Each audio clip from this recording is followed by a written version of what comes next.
Okay, what if I told you that the world's largest island, this massive remote land of ice and rock, is actually at the dead center of a global power struggle? We're talking about a shocking real estate offer, incredible hidden wealth, and a high stakes geopolitical game that could seriously reshape the 21st century. So, yeah, let's dive right in. And get this, that stunning declaration? That's a direct quote from former President Trump. It really just cuts right to the heart of this whole thing. This was not some off-the-cuff remark. It's a clear statement of intent. And it's put the United States on a collision course with Denmark, one of its closest NATO allies, and of course the people of Greenland.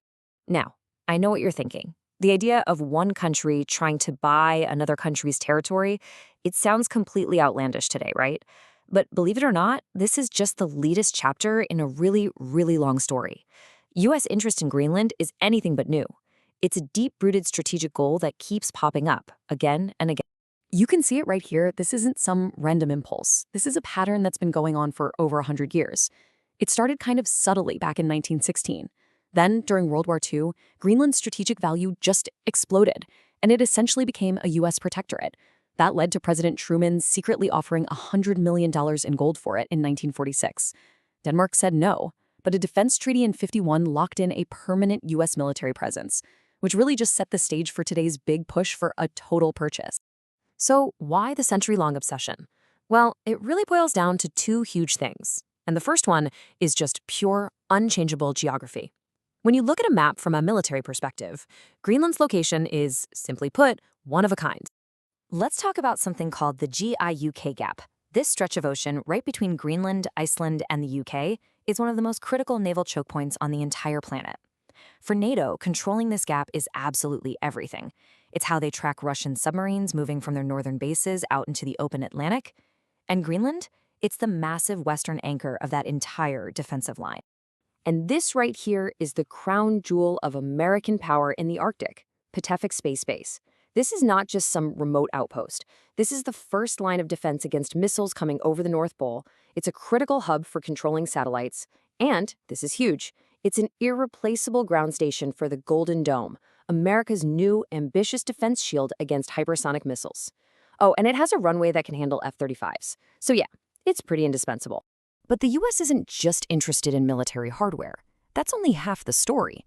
The other major factor is what's buried underneath all that ice. You see, as the Arctic warms up, what we're witnessing is the beginning of a 21st century gold rush, and Greenland is sitting right on top of the treasure chest. And the grand prize? An estimated 1.5 million tons of something called rare earth elements. And don't let the name fool you. These metals are the essential building blocks of our modern world. They're in your phone, they're in the magnets that power electric cars and wind turbines, and they're in the guidance systems of the most advanced fighter jets. So who's in charge of all these critical materials? Well, just look at this chart. The answer is overwhelmingly China. Right now, it dominates an absolutely astounding 90% of the world's capacity to process these raw elements into usable stuff. From a U.S. perspective, being that dependent on a strategic rival is a massive economic and national security risk. So securing a stable, friendly source like Greenland is seen as an absolute must. Okay, so with the stakes this high, the U.S. has pretty much stopped asking nicely. They're playing economic hardball now. But this aggressive new approach is kicking off a major diplomatic crisis, and honestly, it threatens to cause some serious economic pain for a key ally. And the weapon of choice? Tariffs. The U.S. is threatening to slap escalating duties of 10 to 25% on Denmark and other European allies until a deal on Greenland is made. And this isn't a precision strike. No. This is a broadside attack aimed right at the heart of the Danish economy, targeting sectors that make up almost 90% of everything they sell to the U.S. And we're not just talking about abstract numbers here. We're talking about massive, global industries. Denmark's pharmaceutical sector, which includes giants like Novo Nordisk, is a huge target. So is their world-class medical tech and heavy machinery. This threat puts billions of dollars and thousands upon thousands of jobs directly on the line. The potential damage here is just staggering.